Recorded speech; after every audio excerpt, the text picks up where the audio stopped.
ابھی ایک صاحب کا قصہ میرے سامنے آیا, بہت کروڑ پتی ارب پتی آدمی, کسی پہ لٹو ہو گئے, کسی لڑکی پہ, ڈپریشن میں چلے گئے, خودکشی کے خیالات آ رہے ہیں, وہ لڑکی بھی دبا کے پیسہ کھا رہی ہے, شادی نہیں کر رہی, یہ شادی کے پیچھے پڑا ہوا ہے, وہ شادی نہیں کر رہی, وہ بھی گھنی بنی ہوئی, کھائے جا رہی ہے, کھائے جا رہی ہے, کھائے جا رہی ہے. اس کے دوست اس کو سمجھا رہے ہیں, ابے لڑکی تیرے پیسے سے کو ختم کر کے, جب پیسہ ختم ہوگا نا تو لڑکی بھی جائے گی اور پیسہ بھی جائے گا. لیکن کئی مردوں کے دیوالیے ہو چکے ہیں, اپنی معشوقہ پہ پیسے اڑا اڑا کے پھر سگریٹ پینا شروع کرتے ہیں, پھر شراب پیتے ہیں, پھر ایسے غم میں بیٹھے ہوئے ہوتے ہیں, پھر مر رہے ہوتے ہیں, پھر محبوبہ کو تصویریں بنا بنا کے بھیج رہے ہوتے ہیں, تمہارے غم میں دیوانہ ہو گیا, اس کی صحت پہ 5 روپے کا بھی فرق نہیں پڑ رہا ہو.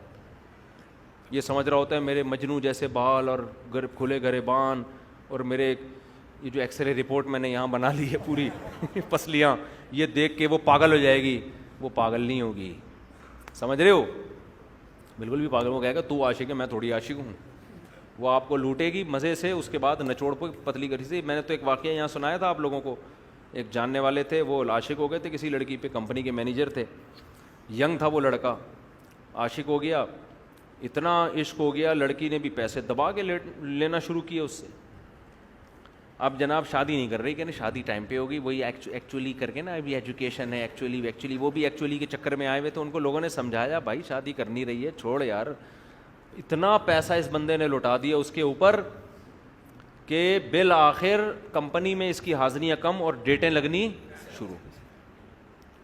یہ مجھے خود انہوں نے واقعہ سنایا. بالآخر قصہ یہ ہوا کہ جاب لیس ہو گیا, اس کے عشق میں کیا ہو گیا, جاب لیس. ادھر ٹائم زیادہ لگ رہا ہے, ادھر کمپنی نے نکال دیا, پہلے 2-3 وارننگ دی, نکال دیا. تو ان کو خیال ہوا کہ میری محبوبہ تو اب میرے اوپر اور عاشق ہو جائے گی, کہ میری محبت میں تمہاری جاب بھی گئی.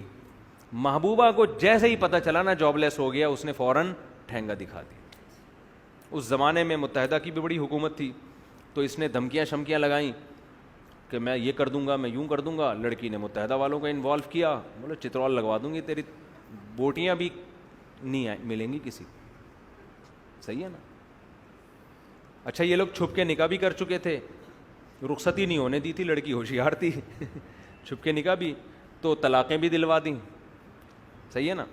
تو طلاقیں بھی اس کو زبان سے گن پوائنٹ پہ, لڑکی نے تعلقات, وہ ظاہر ہے اتنا پیسہ اس نے انویسٹ کر لیا تھا کہ وہ پیسوں سے اب وہ پٹائی بھی لگوا سکتی اسی کے پیسے سے وہ بھی ہوشیار تھی, اس نے پیسہ کچھ کھایا, کچھ جمع کیا کہ اسی پیسے سے اسی کو بھی پٹواؤں گی جب یہ طلاق نہیں دے گا. تو اس کو پٹوا کے زبان سے طلاقیں بھی نکلوا دیں.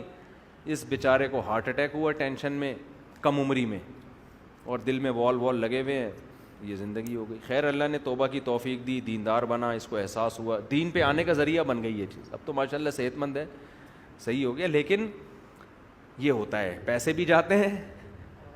تو یہ عورت اس طرح سے مرد کے لیے فتنہ بنتی ہے. اس لیے ہم کہتے ہیں بر وقت ٹائم پہ شادی وادی ہو جائے نا, تو ان بکھیڑوں سے انسان بچ جاتا ہے, بہت حد تک صحیح ہو جاتا ہے. تو